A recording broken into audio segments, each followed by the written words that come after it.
Hi guys, I'm Marie. And I'm Maddie. And we are here recording Lost in the Woods. So Madison's sitting here telling me that she doesn't really eat meat except for chicken nuggets. Yeah, sue me. I have dino nuggets in my freezer right now. But that can't be the only protein that she takes. So I'm going to have her try my Fruit de Loop protein, which tastes like Fruit Loop cereal. And I put a little vanilla collagen in it and shake it up, and it tastes like a bowl of cereal. It's amazing. So we're going to try that today. See if we can't cram a little more protein into her skinny body. Hey, I try, man. I do. You try with your dino chicken nuggets? No, that's not how I try to get my protein in. I like that you have a problem with meat, but dino chicken nuggets are like on the table. Oh, there's no way there's a fully real meat. Like, you can't convince me. She's like, they're not real meat, so it's not like I'm eating an animal. It's just chicken nuggets. Yeah, and I also can't deal with raw meat. I literally can't. I don't like handling raw meat like when I have to cook. Like, I won't. No. So having extra protein options is very helpful. All of my protein is from First Form, and I will put a link in our notes for today. If you use our link, it supports us as well. Today, we are talking about the disappearance of Amy Roe Bechtel. Amy and Steve Bechtel were living their ideal life in Lander, Wyoming, which was the perfect destination for the active couple until July of 1997, when Amy would go for a run in Shoshone National Forest and vanish. Amy Bechtel was born Amy Jo Roe on August 4th of 1972. Her dad was a chain-smoking administrator, and Amy's mother was Joanne, and she taught physically disabled children while raising her own 4 children. And Amy was the baby of the family. She was described as thoughtful and hyper-focused, and also she loved running. When attending the University of Wyoming, she became the captain of the cross-country and track team. She still holds the UW record for the 3,000 meter at 9 minutes and 48 seconds. And she also holds second in the indoor 5,000 at 18:07. After college, she competed in the 1996 Boston Marathon, where she finished at 3 hours, 8 minutes, and 33 seconds, which was just 45 minutes behind the women's first place winner. And she dreamed of qualifying for the 2000 Olympics. Well, and it's said about Amy, too, that she wasn't the best runner when she was young, but she was so driven that she just improved more and more as she got older. Okay, so at the time of her disappearance, she was 24, and she'd been married to Steve Bechtel for about a year, and they were living in Lander, Wyoming, where she worked multiple part-time jobs. And her and Steve had met while Amy was in college, and he was a rock climbing enthusiast. Amy did rock climb from time to time, but not on the same level that Steve did. Okay. Yeah. Well, they married in 1996.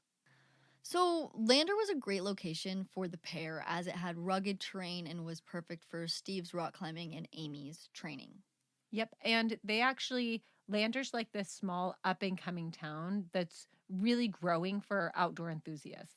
So, like, the couple actually lives on Lucky Lane amongst other climbers and young adults who are doing the same sort of things that they are.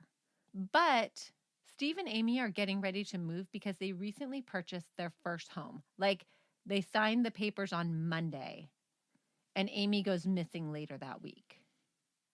That's us. Seriously. That's horrible. Okay, so both worked part-time at a local climbing shop called Wild Iris. Amy also worked part-time at the Sweetwater Grill, along with the Wind River Fitness Center. Right, where she taught like exercise classes. So it was a beautiful summer day in Lander on July 24, 1997. And Lander, Wyoming is about 100 miles east of Grand Teton National Park, which we've done a couple cases there. Amy and Steve were excited to have a rare day off from all of their part-time jobs, and both had busy days planned. Amy would be teaching a fitness class in the morning and then had a long list of chores that she planned on completing, including getting some things done for the new house and planning that route for the 10K that she's working on. And this would be in Wyoming's Wind River Mountains. So Steve's day was a little more relaxed, and at 9:30 he left to go rock climbing with his friend Sam, about 70 miles northwest in Dubois. Right, and you would think it was pronounced Dubai, but it's actually Du Bois. in Wyoming. And he would take the couple's dog with him, leaving Amy without him that day. Right, because where he's going scouting in like this rock climbing area, there are bears and things like that. So he does take bear spray and he takes the dog with him. By early afternoon, Sam and Steve finish up and they both head home separately. So they had driven separately to meet up in this location. Steve arrives home around 4 p.m. and Amy isn't home yet, but he really isn't expecting her to be home since he knew that she had a very long list of things to do that day. Around 7 p.m., Todd and Amy Skinner, who are friends of the couple that live nearby, they stop by to see if they wanted to go to a movie. And Steve tells them that Amy isn't home yet and that he wants to wait for her. So they leave to go get pizza and go to a movie, and they go and see the 8:45 showing of the movie Con Air. Good movie, by the way. Todd would say Steve wasn't panicking by any means because it was still light outside, and still, she could have been out doing something. It was not an ordinary day for Amy. So even Todd, who's a friend of theirs, they're like, oh yeah, she's probably just, got busy running errands or going for a run or something. So Steve makes some phone calls to family, seeing if anyone's heard anything from Amy. And he calls her mom around 10 p.m., thinking that maybe she'd gone there to pick some furniture up or something for their new house. Right, because Amy did originally have plans to go to her mom's that weekend, but she had called her mom the night before and said, hey, I have a lot to do. Do you mind if I don't come down? Yeah, so I'm honestly thinking that he's just trying to think of anywhere she could possibly be, and right. That's a possibility. But when his mom does ask, should we be worried, he says no, because at this point, he's not even sure if he should be worried. At 10:30 p.m., Steve would call the police. And I want to play the 911 tape for you guys because, as we will get into in a little bit, there is a lot of controversy around this 911 call. Keep in mind that we have only a few seconds of the call. It probably was a 10-minute call, but we don't have that because Wyoming does not have the same public disclosure laws that other places do. So the tape in its entirety is really hard to get a hold of. I was able to find one snippet of it from the disappeared episode that was done on this case. You should be better than that. I know, right? Okay, here it is. Hi, this is Steve Bechtel calling. I'm missing a person. And I was wondering if you maybe had an extra. What the fuck did he just say? He said, hi, my name is Steve Bechtel. Hey, I've got a missing person here, I think. And I wondered if you had a spare around any place. Did you kill your wife? Are you that much of an ass? Or are you nervous about calling 911 because you think you might be jumping the gun and you're making a stupid joke? So think about it. Think about any time you've had to dial 911. Like one time I called 911 because there were these like really young kids playing up high on this retention wall and they were throwing rocks off of it, like towards vehicles.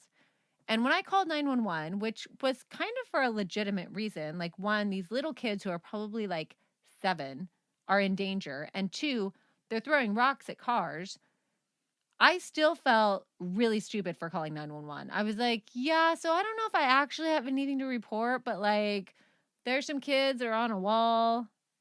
I don't see any parents around. Like I kind of tried to make light of it because I felt uncomfortable. So that call, and we'll talk about this later, but that call becomes a big point of discussion. Okay, so I take it back. I don't think that he killed her. I don't think this means he killed her. I'm just wondering, like, that poor taste, maybe. I think just poor taste. I jumped the gun on like you did your girlfriend because I always like to think the worst in people. But remember that reaction when we talk about it later because that becomes a big issue. Okay, yeah. Todd and Amy Skinner would get back from the movies around 11 and they would find that Amy still had not returned. And they would say that Steve was for sure in a full-on panic by this point. And he's already called 911, so we kind of know that, right? Being concerned as well, Amy and Todd Skinner would go driving around looking for Amy's car so that Steve could stay home in case she showed up or called. Because remember, we don't have cell phones.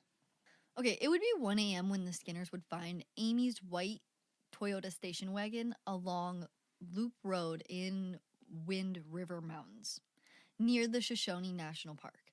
And this was about a half-mile away from Fry Lake. Todd would say, "We were relieved. It was like, oh man, we thought we'd found her. So I walked up completely expecting her to be in the car. But Amy was nowhere to be found. And there does not appear to be any sign of a struggle around the vehicle. And when they checked, her car is unlocked." They call Steve, and him and another friend, Kurt Billings, head that way with flashlights, sleeping bags, and food. They're like already planning to be out there searching. They're like, in their mind right now, Amy injured herself while out running, and they're going to go find her, which is totally logical at this point. Yeah. Her keys and her $120 sunglasses were in the car, along with her to-do list, but her wallet appeared to be missing. I like that the price of her sunglasses is... Well, I think the point of that is that they're expensive sunglasses sitting on her passenger seat. On her to-do list was contact the phone company, contact the electric company, drop off the recyclables, get photo mounted or matted, flyers for race, get more boxes, mow lawn, call Ed, close road, ? Have Karn do drawing, and run was written at the bottom. So she had a really long to-do list.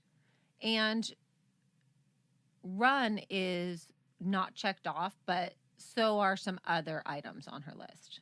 Mhm. On this list is information about her 10K. So like close road, ? The flyers. They also find notes of landmarks on the loop road. So she's made some notations at the bottom of her list about certain landmarks on this loop road leading up to where her car is found. Landmarks to follow as you run if she's planning this 10K. And that does become important. Put a pin in it. Think about it. Think about it. We'll come back to it. It becomes important later. So police are also called, and by 3 a.m., a search is launched. Initially, it seems probable that maybe Amy injured herself while running and was stranded somewhere. Great conclusion. Great, yeah, especially because she's planning this 10K, which isn't necessarily going to be all on the road. Because along the road, there are shortcuts and trails and like different roads that you could take to run through the woods a little bit. Like, this isn't necessarily a road run.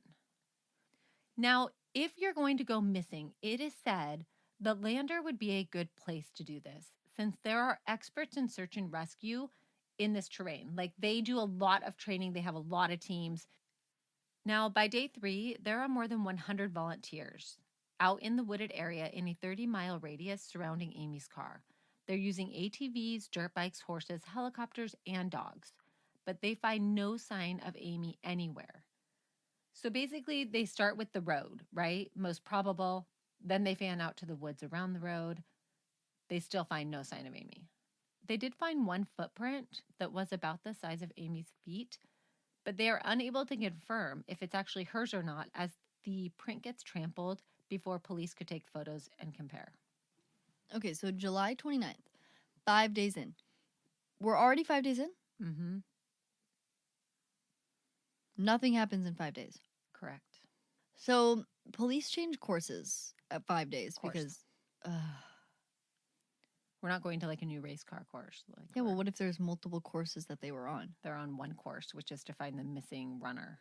When I say they change course, I'm saying they go to thinking maybe something happened to her. Maybe she's not just lost out there. And by this point, they have already released her car. They have not done anything. There's been no crime scene established. There's been nothing done to protect anything if there was a crime. So that's where you made the mistake. They change course. So they decided to change Amy's case from a missing person to a possible crime. She's still a missing person. Right, but now they're saying she's kidnapped. She could have been taken or murdered. Yeah. Of course. So Dave King was put in charge of the investigation, and he's actually been out of town until now. Yep. Also, he had recently been promoted from jailer to detective. Yep. So he's pretty new in his detective role at the time of this case. So after about a week, The area around where Amy's car was found was finally declared a crime scene. Yep. But by now, all evidence is gone. Yeah, because her keys and what else was on her front seat? Keys, sunglasses, No. Yeah. anything else? That was it? That's pretty much it. Yeah. Where's her wallet? Her wallet's missing. Her purse? She didn't have one. A bag of any sort? No bag is found. And she was not known to carry her wallet when she ran.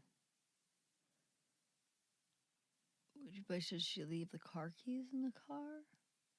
The car keys are in the car. Yeah, that was a normal thing for her. Normally, she would also leave her wallet in the car, like. So she would hidden. leave both of those in the car? Yes, that was common for her. Yeah.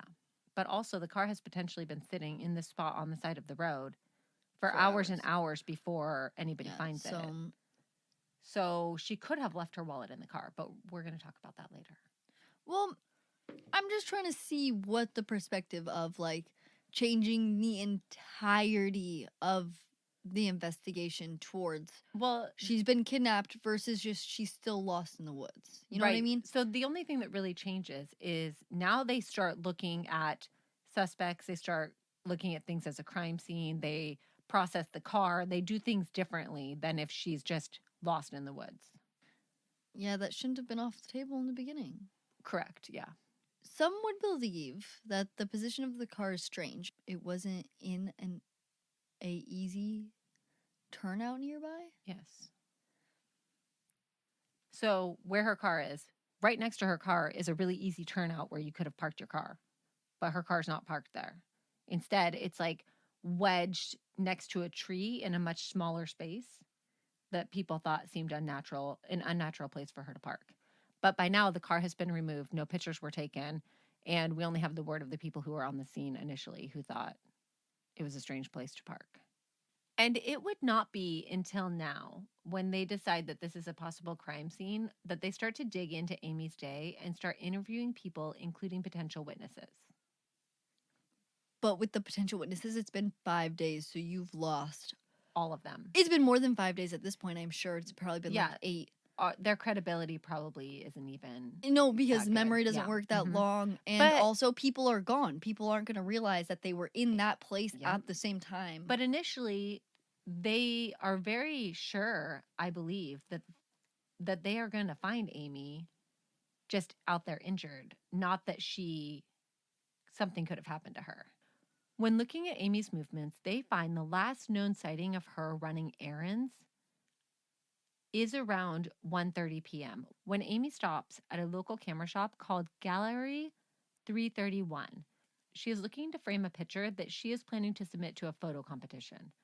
She picks out a mat and a frame and is only there for about 5 minutes. And the owner of the store, Greg Wagner, said that she had been looking at her watch like she was in a hurry. She does have a lot of things to do. He said that she was dressed for a run. Not like she had been running, but like she was going to go for a run. She was wearing a yellow or gold tank top, blue or black shorts, Adidas Trail Response sneakers, a Timex Ironman triathlon watch, and she had a small double wedding band. Also, Amy at this time is about 5'6" and 110 pounds. So is this yellow or gold, black or blue coming from the witness or coming from her husband? I think it's a combination. So like he knew what her shoes were. He knew she had her watch, but I don't think he knew exactly what she was wearing. The description I saw the most referenced a yellow tank top and black shorts, but the witness said yellow or gold or black or blue. Okay.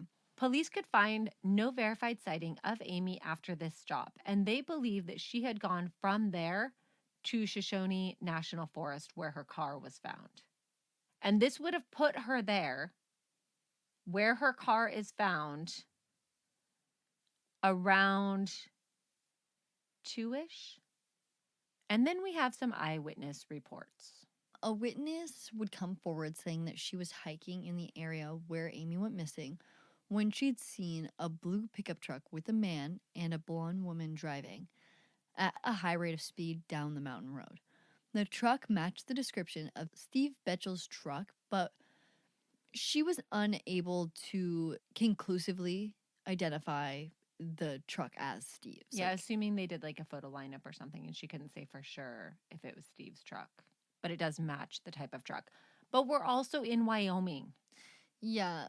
where everybody has trucks. Does everyone have trucks in Wyoming? Yes, there's a lot of trucks in Wyoming. A man named Earl Osborne also comes forward, and he said that he was on his way up the Loop Road to replace a carburetor on an old fire truck that was sitting idle at a nearby youth camp. He said that he saw the runner and yelled out the window, "Boy, if it were me, I'd be running down the mountain," because she had been heading up at the time. And he said that she waved at him. He changed the carburetor quickly as he thought a storm might be coming in, and he finished just as the rain started. And as he drove back down the road, he thought if he saw the runner again, he would offer her a ride because the rain was pretty extreme. But he did not encounter her again. He did say that on the road, he did have to inch around an old blue or green vehicle that he thought might have been a van parked on the side of the road. And then we have Jim and Wendy Gibson, who own the Landers Pronghorn Lodge. They said that they were traveling on Loop Road late in the afternoon on July 24th when they saw a slender blonde woman wearing dark shorts. Wendy recalls saying, "That's unusual, someone's running away up here," and Jim made a joke saying, "She looks like she's running away from something." They also recalled seeing a dirty white vehicle on their way down, also a gray truck with a half load of logs, and a man standing by shirtless holding a plastic container. A surveyor also reported seeing a pretty blonde woman in shorts running on the same road. So I think with this many eyewitness reports, it's fair to say that Amy was most likely at some Running. point running on this road near where her car was found. So gunfire was also reported at Lewis Lake, which is about 8 miles from where Amy's car was found, which I don't know if... That's not that unusual either I for feel Wyoming. like gunfire doesn't sound like something that's crazy in the type of area that they're in. So Right. Now, as the search continued without any luck in locating Amy, Todd Skinner, who's that friend of Steve, turned his garage on Lucky Lane into search headquarters, where they stuffed envelopes with canary yellow flyers that would be sent to bars, pawn shops, convenience stores, truck stops, motels, bus lines, adopt a highway sponsors, and film processors, which is all a very good idea. So if you think about it, sending it to places who process film, who might process film that has pictures of Amy on it, right? smart. Adopt a highway sponsors who send people out to clean up highways, right? I mean, just like people who might come in contact with Amy or something belonging to Amy.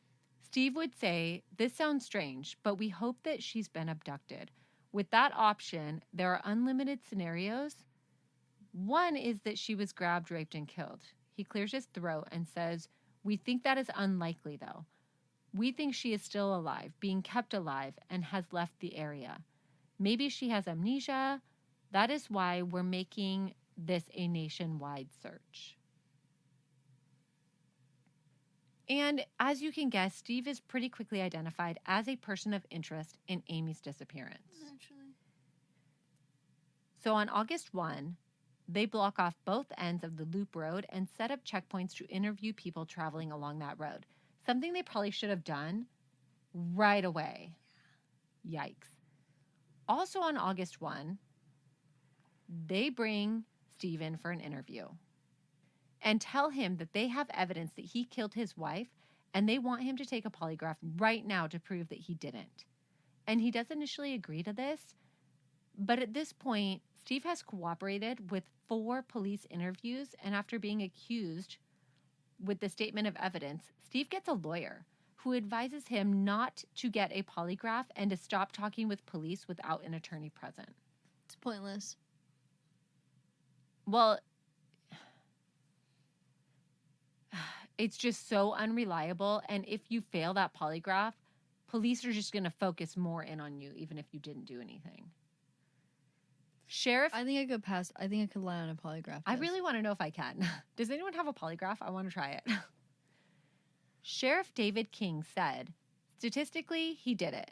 The first person we have to eliminate in a case where there may be foul play involved in one's disappearance is the person closest to that person."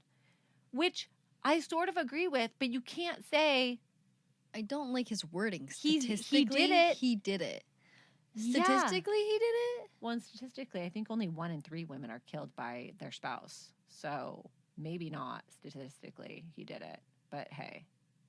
Amy's family prints, missing posters, and yellow ribbons are hung all over the town of Lander.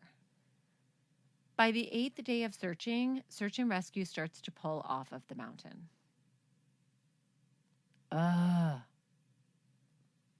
Now, when Steve's phone records are checked, they would prove that he had been at home at the time that the witness claimed to have seen his truck near the scene, or a truck that looked like his truck. Because remember, they couldn't positively identify it as his truck, which was around 4:30, and Steve was on a phone call at his home phone starting at 4. So he couldn't have made it there in time, but this does not convince police that he is not involved. And they think that he may have still been involved earlier that day. But either way, the truck sighting is now is no longer evidence, right? At least that it's Steve. But remember, he had been rock climbing that day with his friend Sam, 70 miles away from Lander. But police are unable to prove he was there other than the word of his friend. Of course, because they're out in the, climbing rocks. They're not around people. And they're not, at an official rock climbing area. They are scouting a rock area for climbing. They don't actually do, a lot of official climbing that day. They're, scouting an area. So there's nobody around. They do find a gas purchase from Sam in the area that they had been out rock climbing, but they don't find anything for Steve. Because remember, the two had driven separate. So Steve does not stop for gas while he's there. Proving nothing. But Sam does say that they left the area at the same time, meaning that Steve would have a very tight window to drive the 70 miles to be at his house by 4 o'clock to make that phone call. They believe that Steve has a couple hours unaccounted for, though. So I was looking at Steve's timeline. I couldn't find the exact time that Steve and Sam supposedly left for rock climbing.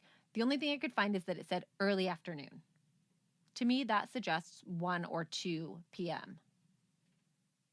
Wouldn't you think? What would you say is early afternoon? I would say that early afternoon is 1. So if he leaves at 1 or 2, this would put him at his home anywhere from 2:15 to 3:15. Because we have a 70-mile drive. An hour and 10 minutes is what Google Maps says it takes. This is just an estimation, right? Wait. What? Wait. I'm confused. That's the time from Du Bois, where they were rock climbing, to Lander. Not from where they were rock climbing to his house, because I don't have that. He would get back anywhere from 2:15 to 3:15. And this is just an estimate. It could be less, it could be more. And that's if we assume the early afternoon is 1 or 2. To get to the Fry Lake area, near where Amy's car was found, it would have taken him 2 hours and 50 minutes. And I would guess more than 2 hours and 50 minutes for sure. Possibly, because he would have to drive past Lander, through Lander, and then further to get to where Amy is. It's not on the way. Yeah. So 2 hours and 50 minutes from 1 o'clock, right, would be almost 4 o'clock where he would get to Amy. So not really enough time to be back at home for that 4 o'clock phone call, theoretically. Could he have driven there really fast, sped the whole way, run her over, threw her in the trunk, run home, made a phone call, and then did something with her later? Sure. But I'm saying this is a much tighter window than the police make it sound, at least in my opinion. So that's police's theory, that maybe he did it earlier since he is at home by 4 o'clock. I don't know. They also believe, could Sam have been lying for him and Steve wasn't even there? Which I don't know why Sam would do that. He was friends with Amy as well. Now, Steve and his friends and the climbing community continue to search and gather money for a $10,000 reward, leading to information about Amy's whereabouts. But still, nothing comes from this. So despite pleas from Amy's friends and family, Steve would continue to refuse a polygraph test. maybe do some research in a polygraph test and then. Yeah. I mean, I get the concept, right? Like, why wouldn't you do it if you're innocent? But we know that this gets people into trouble. So Amy's brother Neil would tell police that he believed that Steve was abusive to Amy and referenced a time recently that the pair had been over for dinner and he had noticed some bruises, which Amy laughed off, saying that Steve got a little rough sometimes. Which it sounded like these might have been on her arm or somewhere, but it almost sounds like she's joking around, like, oh, he gets a little rough sometimes. Like, not that he's beating her, maybe, but like gets a little rough in other areas, maybe. I don't know. That sounds like she's saying that he gets rough in the bedroom. That's what I would have thought too. I think that looking back, because Amy's family never had a problem with Steve prior to Amy's disappearance. But I think now she's missing. They don't have answers. They start to fixate on Steve a little bit, which I think is probably natural, especially if there is a wedge forming between the family because he won't take this polygraph test. Yeah. So more time that went by, the more her family started to have more concerns about Steve's controlling nature and said that as more time went by, she, as in Amy, had become more compliant in their relationship. Yeah, and I don't know, that could just be like a normal part of getting married, like kind of calming down, like being more flexible, like compromising, things like that. Or it could be he's abusive and she's falling in line or Yeah. whatever. So 2 months after Amy's disappearance, King would relinquish the case to Detective Sergeant Roger Rizzer. King couldn't handle it. He couldn't do it. No, he actually turns his focus to campaigning for the Fremont County Sheriff. And he would be elected in 1998. Jump off a bridge. And some believe that he would use this case, Amy's disappearance, to elevate his campaign. I would agree that that sounds accurate. On August 5, Steve is visited by the FBI, who are involved in the case at this point, and they make it pretty clear that they believe he is responsible for murdering his wife. On August 6, police obtain a warrant for the Bechtel home. August. This is quite a ways after she goes missing, that they're finally getting a search warrant. And also for Steve's truck. When searching the home, police would find Steve's personal journals, which, according to police, detailed violence against women and also had poetry, song lyrics, and other writing. One report said that there was a poem about contemplating murder and how a person would successfully hide a body. Steve would insist that none of these writings had anything to do with Amy's disappearance and that he had nothing to do with it. He would say that the journals were pure fiction and would tell media those writings are songs that my band did in high school. There are stories that I wrote and submitted as short stories to magazines.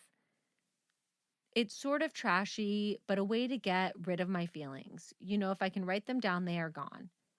On September 28, the 10K that Amy had been planning to run is renamed the Amy Bechtel Hill Climb, and the money earned will go towards supporting the search for Amy.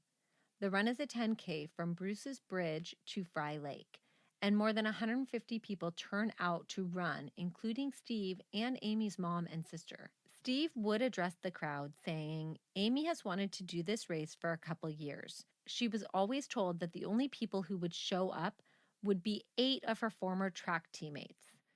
We are all in this together, and we know that Amy is alive. And everyone would cheer to this. One last thing, he would say, please wait for me at the finish line. Now, there is obvious tension between Steve and Amy's family, but they all are able to do this run without any issues. The reward is also increased to $25,000 at this time, which does increase tips coming in. Not all of them are going to be legitimate. There was a rumor about a hit and run by some intoxicated youth from the reservation nearby. The rumor was that they had put her in the trunk after accidentally running her down. But when police tracked down the car and after processing it, they find nothing linking Amy to the vehicle because obviously there would probably be blood in the vehicle. The FBI even goes as far as to request footage from the Russian satellite Mir that had been taking pictures of the loop road around the time that Amy disappeared. That's such a good idea. Steve, of course, remains on police radar as they believe he is the only viable person of interest in the case. Sheriff Roger Rizzer would say that he believes Amy is dead, but says, I believe it was a homicide, and I believe that it happened on the day she disappeared. In my mind, there is only one person that I want to talk to. Only one person who has refused to talk to law enforcement, and that's her husband. If a man's wife disappears mysteriously, you don't clam up. You don't refuse to cooperate with the cops. And I totally disagree with that because I feel like he cooperated with police until they started lying to him about having evidence and telling him that they knew he was guilty. So I don't know about that, buddy. Amy's mother would say, we still don't know anything about where she is and what's become of her. We have concerns that after all these years, Amy's husband has still not agreed to work with law enforcement and answer questions. We are still waiting for Steve to come forward so that he can be cleared. It's the only way he can clear himself from being a person of interest. And it would be January of 1998 when they would finally get images from NASA, but they are useless due to cloud coverage on that day. On February 3rd, 1998, King, the original detective on the case, I've already shit-talked him like twice, and some of Amy's family go to the Grinaldo Rivera show. So close. Geraldo Rivera show. Where Geraldo challenged Steve to cooperate with police. Who the fuck is this guy? It's like a talk show. Yeah. It's an old talk show. They from went the on 90s. a talk show? Yeah. Wait, okay. That's a whole different thing. I don't know who Gennaro fucking Riviera. Geraldo Rivera. Geraldo. Yeah, this was a very popular talk show back in the 90s. Needless to say, Steve does not cooperate with or does not come forward and take a polygraph. Okay, so I'm sorry. I can understand why the family would be upset. Like, I can really understand why they would be, like, especially back then. Yeah. For polygraph tests before everyone knew they I were would just fucking go give bullshit. him my own polygraph test. But here's the thing is that how could they not see it from his perspective? Right. From his perspective and from his lawyer's perspective. Well, you have to remember the police are also insinuating heavily that Steve is their only suspect, which isn't helping. After the show, a witness living in Florida does come forward, sure that she has seen Amy. And police actually fly to Florida, and it's actually a homeless woman from Washington that kind of looks like Amy. Okay. At least she looks like Amy. It's not Amy, yeah. Oh, and this may not be relevant to the case, but because we've already shit-talked him, we're going to talk about it anyway. On November 3 of 2000, King would resign from his position amid allegations of impropriety, and he would be convicted of stealing cocaine from the storage locker. So, in January of 2001, Amy's dad would pass away, never knowing what happened to his daughter. I fucking hate that so much. He probably knows what's going on the other side. Remember in the beginning I told you that I kept going back to the Maura Murray case and the Suzanne Morphew case, right? Both of these cases involve people, detectives, police, latching onto a theory and not being able to let it go, right? It's like the fact that we've latched onto the arrangement of the keyboard and cannot change it. True. And not only that, but like a lot of people have latched onto their own theories in both of these cases. So Maura Murray, we covered that in like a multi-part episode on our Patreon. Fuck, I don't remember. Maura Murray's name sounds really familiar, but so it's the New Hampshire case of the girl who leaves college for whatever reason, doesn't show up for her classes, but submits her homework. Her car crashes, right? It crashes. Multiple people see her, a bus driver included. Was it in the snow? Yes. And then she vanishes. So a lot of people believe that foul play is involved, including theories about her dad being involved in the case. Either way, vanished without a trace. Same sort of case. Like, Nobody knows what happened. Nobody knows where she is, but there are witnesses that saw her right before she went missing. So kind of a similar case. Now, Susanna Morphew, I don't know if you remember this case, but we covered it. It was the murdered on Mother's Day case where it's Mother's Day. She goes for a bike ride and disappears, but her bike is found. And at the time that we covered the case, it was still unsolved. But since then, her husband has been arrested for her murder. I thought her husband did it the We whole did time. think her husband did it. I Yeah. thought her husband totally did So that. that's another one.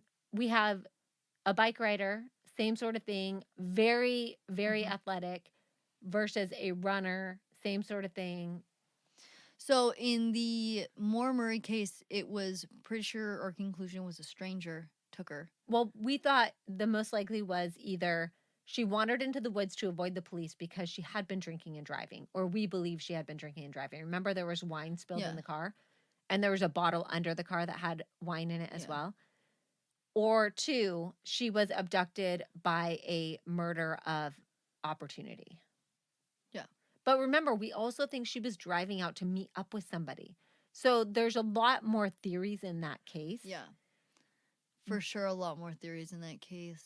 There is one more piece of evidence that I wanted to talk about in the Amy Bechtel case, and that is the pen. So I was recently listening to an interview with somebody from Search and Rescue.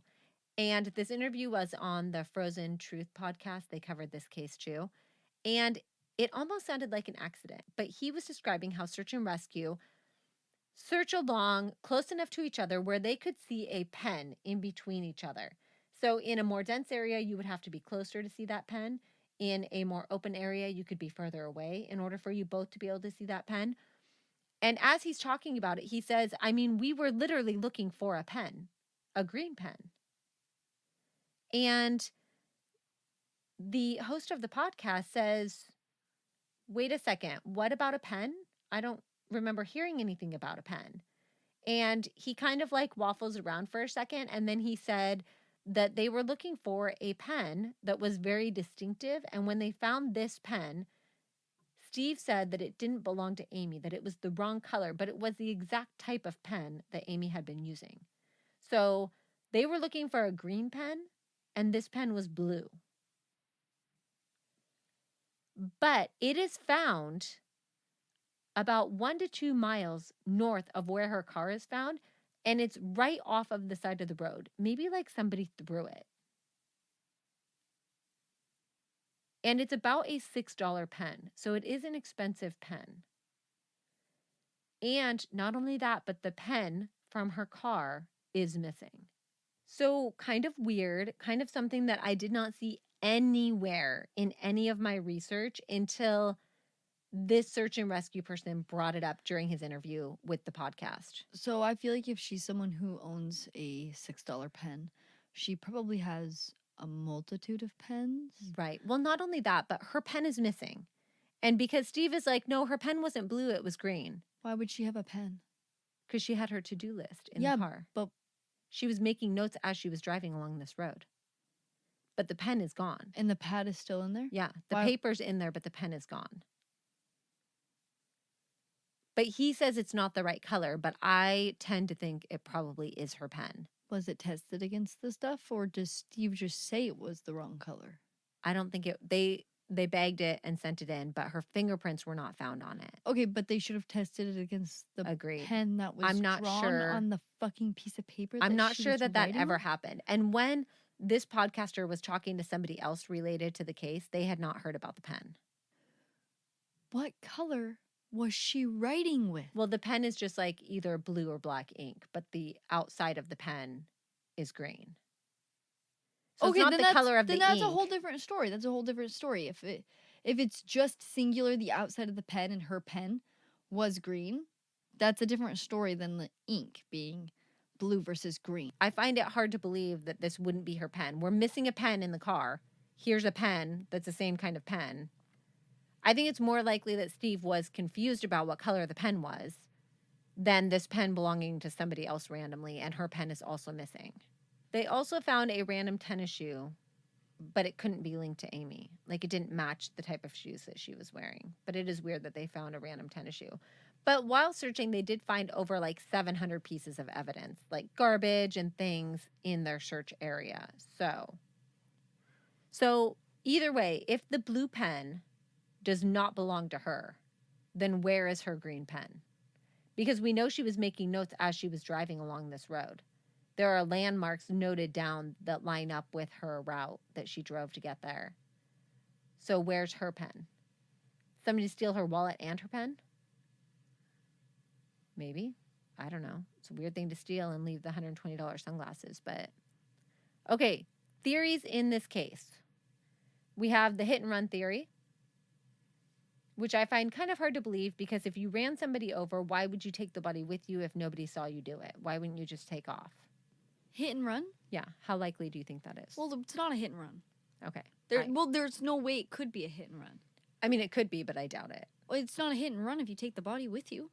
Well, no, it still is. You hit and you ran. You didn't stay there for the police to get there. It's still, even if you take the body with you, it's still a hit and run. What else would it be? Hit and body stealing? That's not a thing.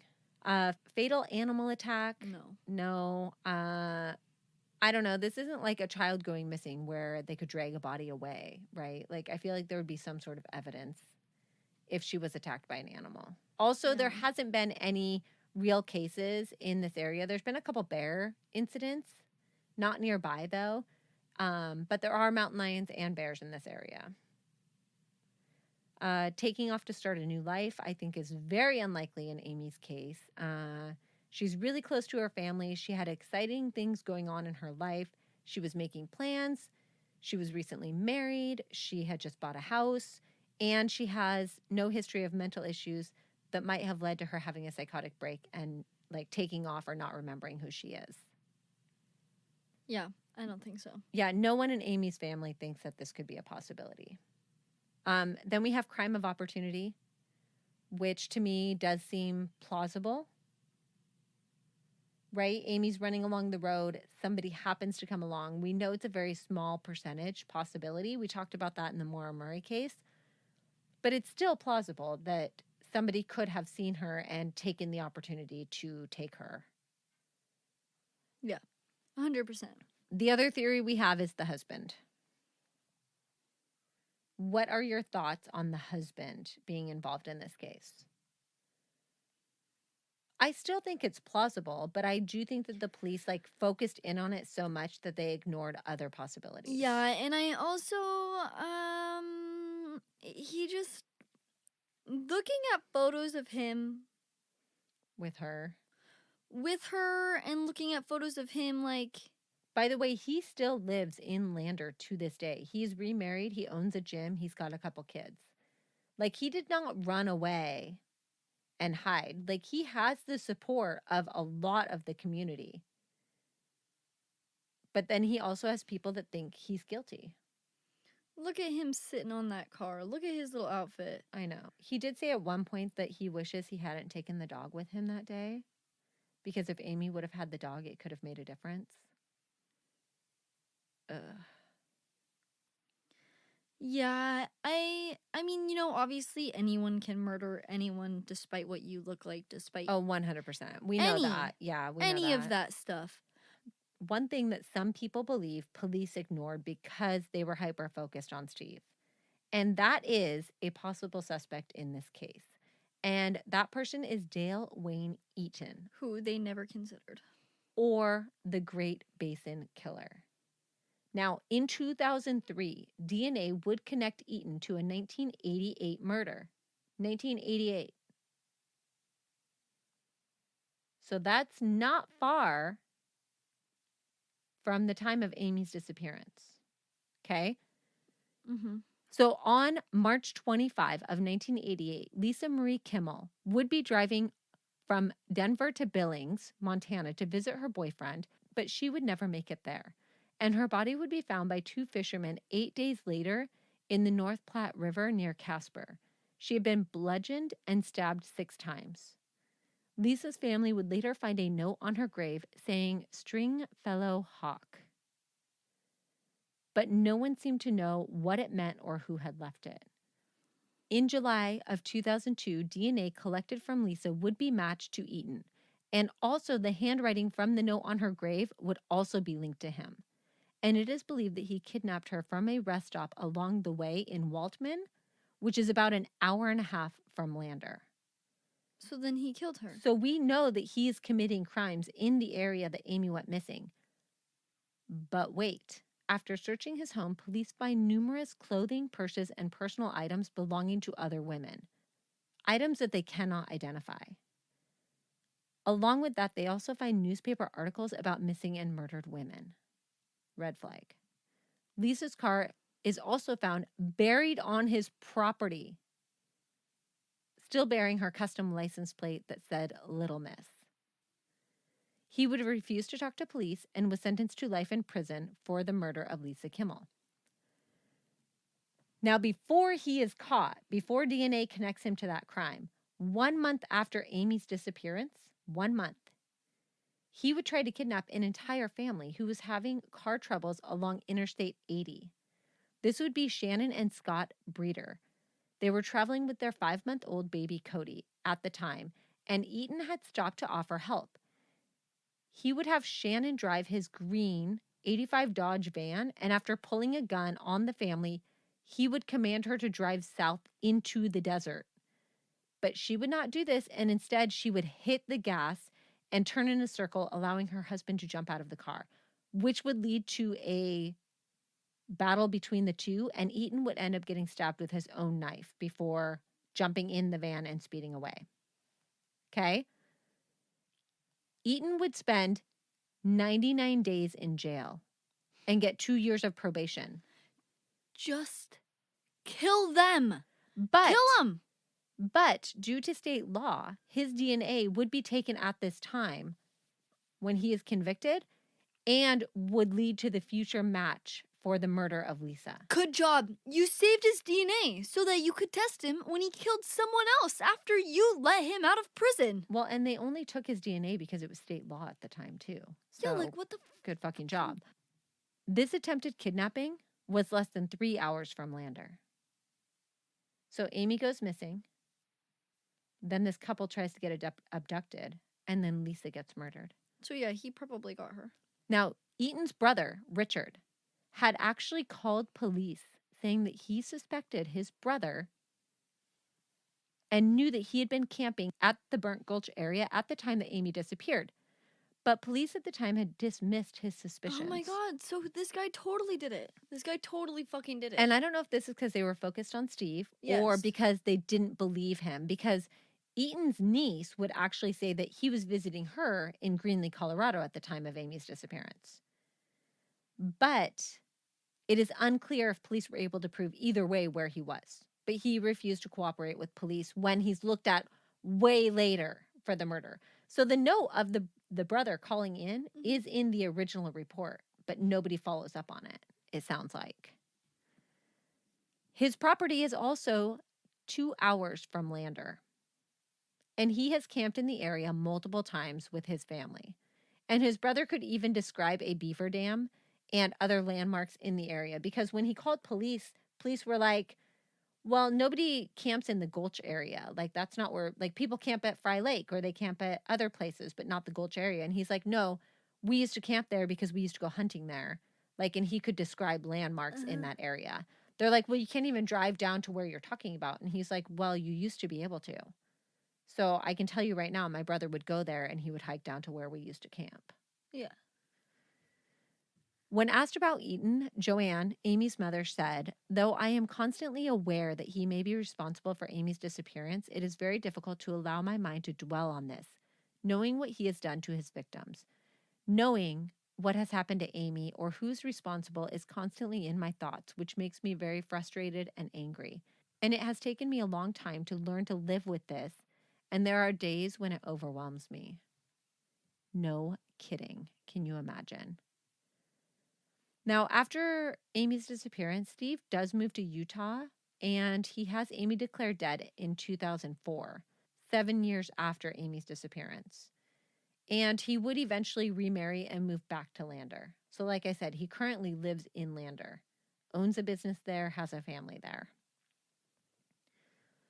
The reward for Amy is up to $100,000, and her family makes the difficult decision to turn that money into 4 athletic scholarships at the University of Wyoming. Ugh, God, that just makes me so sad. In 2011, Detective John Ziegler takes a fresh look at the case, and he notices that detectives zeroed in on Steve very quickly, and he actually gets Steve to come in for an interview, which he cooperates with, but they get no new information from this interview because Steve doesn't have any new information, and he's already cooperated before the whole polygraph thing. I read an article in the Outside magazine from 1998 by Brian D. Salvatore and Deirdre McNamara. It said, "A missing person is not fully alive or fully dead. She does not age. She exists in the shadow land that we, the waiting, invest with both our fantasies and our nightmares." Which I feel like just sums up how Amy's family probably feels about this. Todd, too, the friend of Steve's that's super involved in the investigation, he actually dies in 2006 in a tragic fall while free climbing in Yosemite. Free climbing. Man, I really love those movies, but it's so dangerous. The Free Solo, have you seen that one? Yeah, I have Oh seen my that God, I love We've that actually one. literally talked about this I know we like did. a couple weeks ago. We did, yeah. Ugh, I love it. Anyway, I would love to know what you guys think of this case because it seems that everybody has a very strong opinion. Like either the husband did it, or she's lost out there, or a serial killer did it, or a random act of violence. So place your vote. Let us know what you think. It's a crazy case. There's also tons of other people who have like written articles about this case. Like there's a People magazine one, there's an Outside magazine one that are both really well done. Go and check those out. I have links to everything in our notes for this case. And yeah, let us know what you guys think. We're going to click over to Bunker Talk. So we will talk to you guys soon. Bye.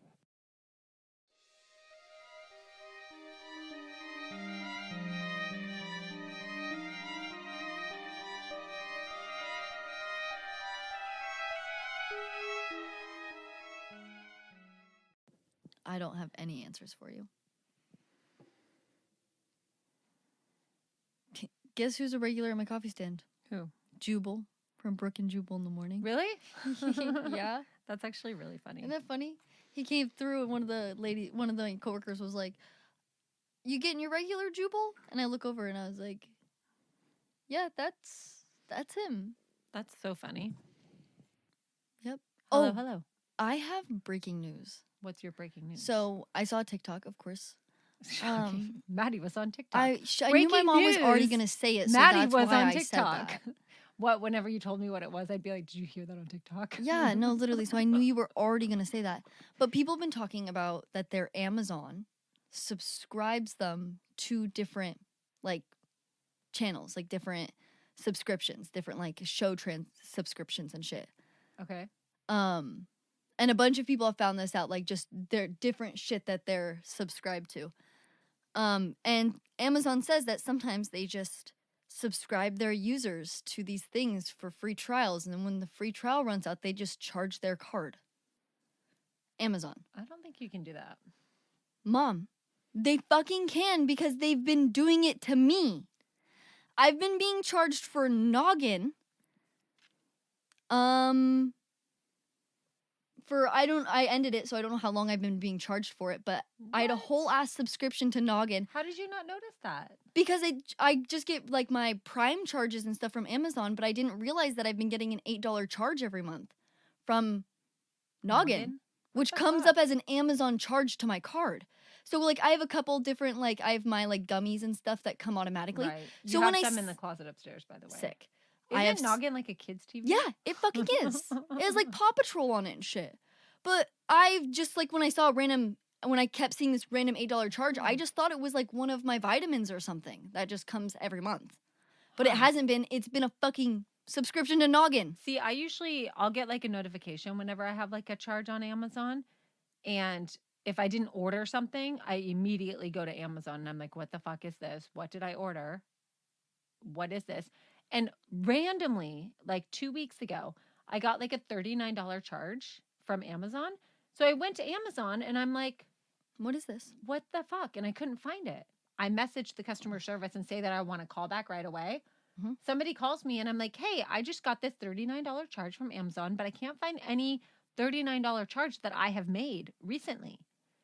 And he's like, oh, hold on, let me check. And he like does his thing and he checks and he's like, do you remember ordering this bathing suit? And I was like, yeah, months ago. And I actually returned it like 2 weeks ago. And he was like, oh, hold on, let me check. Does something. And then he's like, oh, yeah, I see that charge was a mistake. I'm going to go ahead and refund you that. And I'm like, how in the fuck did that get charged to my card again? Especially because I returned it like 2 weeks ago. I'm like, when they processed it, did they recharge me for it instead of refunding me for it? I was like, what the fuck?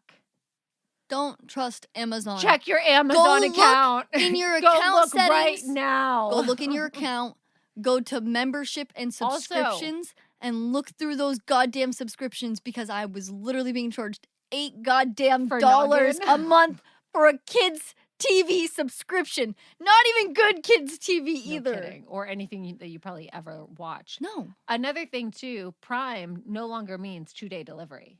Like I've ordered stuff that says it's Prime and then it's like weeks later. No, and dude, I'm I think like, I'm what? gonna cancel my Prime subscription, honestly. Yeah. It's not worth it anymore. I pay $12 and my shit doesn't even get here on time. And also they change my address. They send shit here.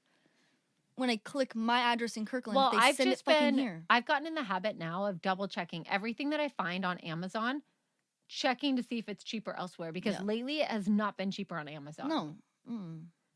Hopefully, Welcome to living in a fascist society. Hopefully Amazon has no intention of supporting our podcast. Yeah, sorry. it's- Oh, yeah, we're going to get Amazon's... Guys, next week, breaking news. Amazon is actually sponsoring us. After we shit talk them for 20 minutes today. That's how bad they want this partnership. Okay. Let's get to our podcast. Oh, by the way, all of the vegetables are planted and fruit. Garden planted, done. Check. Good, you'll need it because The world's gonna end. Yeah. So I Canada's taking U.S. I know. refugees. I know. So I increased my corn, potatoes, peas, and green beans for this year so that I could can some at the end of the season to last a little longer into the year. Canning scares me. Canning scares the shit out of me. But I did Canning is so scary. I even bought a pressure canner. I was on canning TikTok for a while. Oh God, I don't want to hear I saw about some anything scary exploding. stuff. There's this no, meat and stuff too being canned. I know That you is- can can meat. What It's scary. the actual I know. fuck is that? I know. I'm sorry. No, it's good. No, it's not. Do you know how expensive meat is right now? I don't eat meat, so no, I don't know how Okay, expensive. well, meat that's why is. you're malnutrition. Eat Hey, the fucking protein. I try to get my protein in other ways. I swear, I drink how? protein shakes. I have that the powder that I mix into stuff. And I got like the Trader Joe's white shell mac and cheese. Yeah. Pretty good. Okay. I don't really like white mac and cheese. It grosses me out a little bit. But I prefer white cheese over yellow cheese. But I Really? don't like white mac and cheese. My brain doesn't like white cheese except for like Colby I Jack do like and white like cheese. pepper jack. My brain See, I like all of them except for those. I like the sharp white cheddar is my favorite. The sharp white cheddar is the one I don't like. See, I can't that's handle my it. jam right there. It tastes wrong. I can eat that it by doesn't the look slice. right. I can grade that on shit. The only thing I can't It looks do, fake. It doesn't look real. White cheese. you know, Ugh. cheese isn't yellow, right? You know they color that. Okay, my brain is comfortable with that. it's like the nice white eggs from the store versus like the neighbor's eggs that she brings me over, and I'm like, I'm afraid there's a dead chicken in here. I'm gonna need you to take them back. I got a straight up round egg from the grocery store. Oh, cool. Like it was. Did you shine a flashlight on it to make sure there wasn't a baby in there? Nah, I cracked it open. There was no baby in it. Okay, good. Fuck, I really want to like get chickens and do my own egg thing, but I just can't fucking do it. I'm too fucking scared of like cracking a baby chicken into my pan. I feel like if I just do it fast, you'll get less mad at me. I don't know about that. Madison's eating chocolate Pop-Tarts, which look really fucking good, but I'm also really annoyed about it. You want some Pop-Tart? I kind of do. Here you go. Okay. My house has the best food. Mine does not. If Mine I had does. chocolate Pop-Tarts in my house, I would for sure eat them every day. I got blueberry and chocolate. I don't Ugh. like blueberry, but I like blueberry warmed up. I don't like it cold. as ooh, maybe I much. should try that Yeah, because my yeah. roommate bought them and doesn't eat them. Anyway, I try not to eat Pop-Tarts. Okay. Why? Now, Life does not have that many enjoyable things. You stop should talking just with eat a food in your Pop-Tart. mouth. I do every once in a while, but I don't need to eat them every day. That I would don't eat be them every not day. good for me. No, but I would if it's like if I had chips in my cupboard, I would eat them every day. I have no self-control. Well, when it's something that's normally in your house, it's not a treat for you. It's not like, Yeah, but you have to eat it every day for like a month before it doesn't feel like a treat anymore. no, all you have to do is eat a whole box of them At in a one few time. days, and then you will use It's space like out the your whole- Pop-Tarts. It's like the whole like your parent catches you with a cigarette and they make you smoke the whole pack so that you get so sick that you never want to do it again, which is what a lot of people did in like the 80s. I heard, I don't know if this is from a movie or what, but I saw or heard someone's mom made them eat a pack of cigarettes. I think that was a movie. I feel like it was a movie. I feel like I've seen this with my own eyes. But I definitely had a friend who got caught with cigarettes one time and her dad made her smoke like half the pack and she was like throwing up, got super sick and never touched them again. So yeah. I'm pretty sure that would be like child abuse now. I don't know. Some of Amy's family go to the Grinaldo Rivera? Geraldo Rivera show. Gerardo? Geraldo Rivera. Geraldo? Yeah. Geraldo. Yeah. So some of Amy's family go to the Gerardo. And it's the detective and some of Amy's family. Gerardo. Geraldo? Geraldo. Yeah. I can't read it actually. So on February 3rd, on February 3rd, 1998, the king